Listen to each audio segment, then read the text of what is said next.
Red book పేరెత్తితే కొందరికి గుండెపోటు వస్తోందంటూ ఎద్దేవా చేసిన మంత్రి లోకేష్ పై అంబటి రాంబాబు సెటైర్లు వేశారు. గతంలో స్కిల్ స్కామ్ కేసులో చంద్రబాబు జైలుకు వెళ్లినప్పుడు దోమలు కుడుతున్నాయని, దద్దుర్లు పుట్టాయని తండ్రి కొడుకులు వణికిపోయారని వ్యాఖ్యానించారు.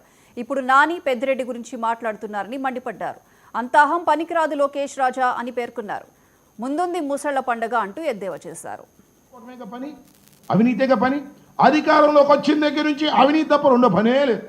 దోచుకునే కొత్త మార్గాలు అన్వేషించేటటువంటి కార్యక్రమం. ఏమి నీ చరిత్ర?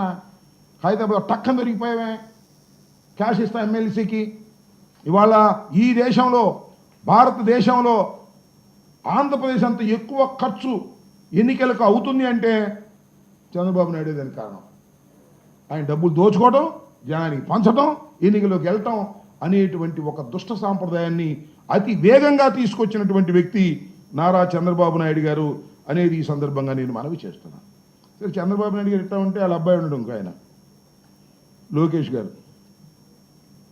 అనుభవం ఉందో లేదో నాకు తెలియదు, అర్హత ఉందో నాకు తెలియదు, కానీ చంద్రబాబు నాయుడు గారు కుమారుడు కాబట్టి అడ్డగోలుగా వచ్చి మంత్రి అయ్యాడు, పరిపాలన చేశాడు.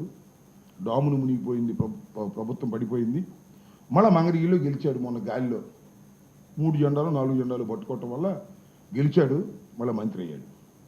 ఇవాళ విర్రవీగుతూ ఉన్నాడయ్యా దుంపదేగ.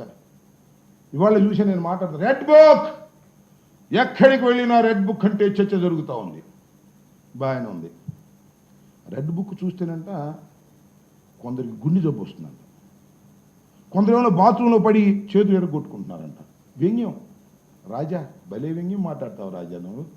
అంటే రెడ్ బుక్ చూసి మా నానికి గుండె జబ్బు వచ్చిందంట, కొడాలి నానికి. రెడ్ బుక్ చూసి మా పెద్దిరెడ్డి గారు బాత్రూంలో పడిపోయాడంట. అదేగా నీ అర్థం? రాజా, లోకేష్ బాబు, పసిరాజా, గుర్తుపెట్టుకో. మీ నాన్నగారు స్కిల్ స్కామ్ కేసులో వెళ్ళాడుగా జైలుకి, రాజమండ్రి. కోర్టులోకి వెళ్ళి రిమాండ్ ఇవ్వడానికి లేదని ఇవాళ 2,86,00,000 పే చేసినటువంటి లోద్రాన్ని తీసుకొచ్చారుగా. ఆర్గ్యూ చేశాడుగా మఫ్సల్ కోర్టులో, సిఐడి కోర్టులో. సాక్షాత్తు ఢిల్లీ